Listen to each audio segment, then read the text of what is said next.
Hello friends, स्वागत है आप सभी का। आज हम 3-4 प्रकार के पकौड़े बनाते हैं, तो अंत तक रेसिपी में जुड़े रहिएगा और साथ साथ द्रौपदी की कहानी करते हैं। तो चलिए स्टार्ट करते हैं। ग्रंथों के अनुसार द्रौपदी का जन्म अधर्मियों का संहार करने के लिए हुआ था।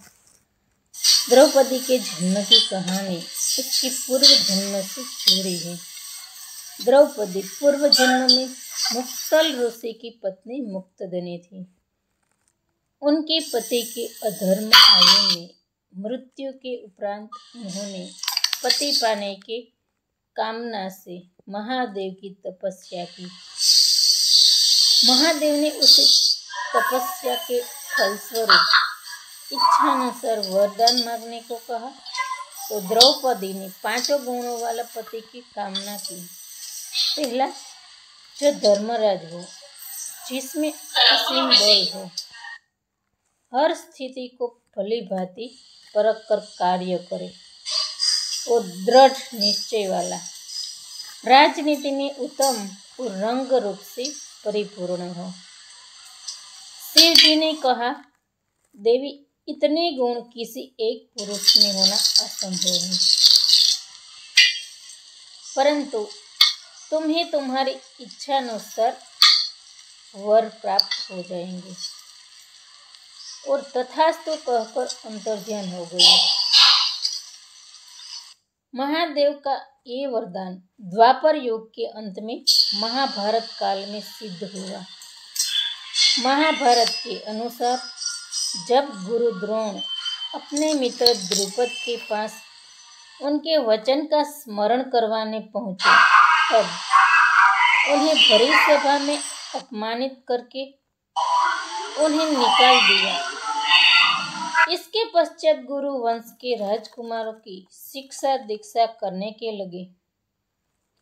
जब उनका शिक्षण पूरा हुआ, तो गुरु द्रोण ने गुरु दक्षिणा में बंदी बनाकर उनके पास लेकर आने को कहा।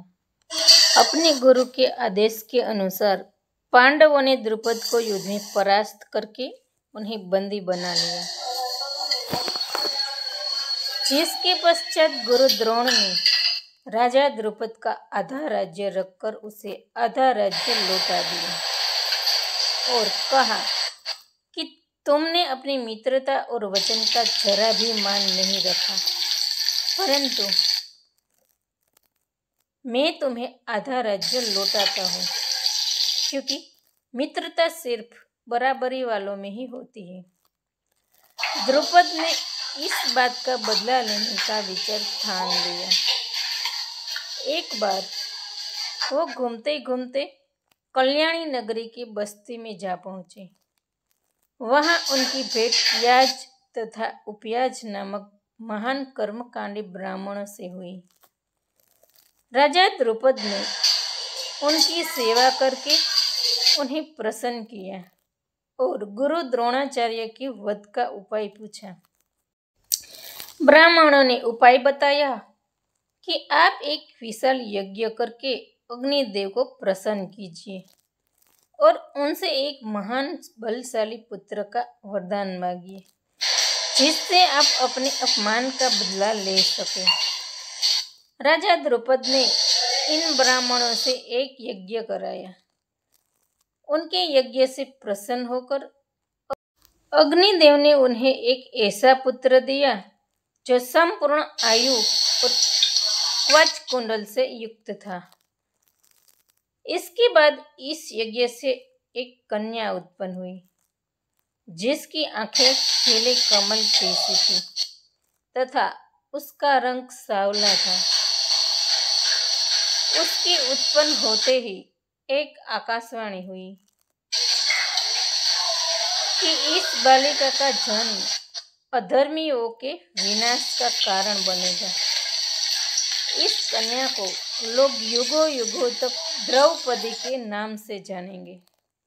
तो फ्रेंड्स, कैसी लगी ये द्रौपदी की कहानी और हमारे पकौड़ा रेसिपी भी, ये आप कमेंट करके ज़रूर बताना।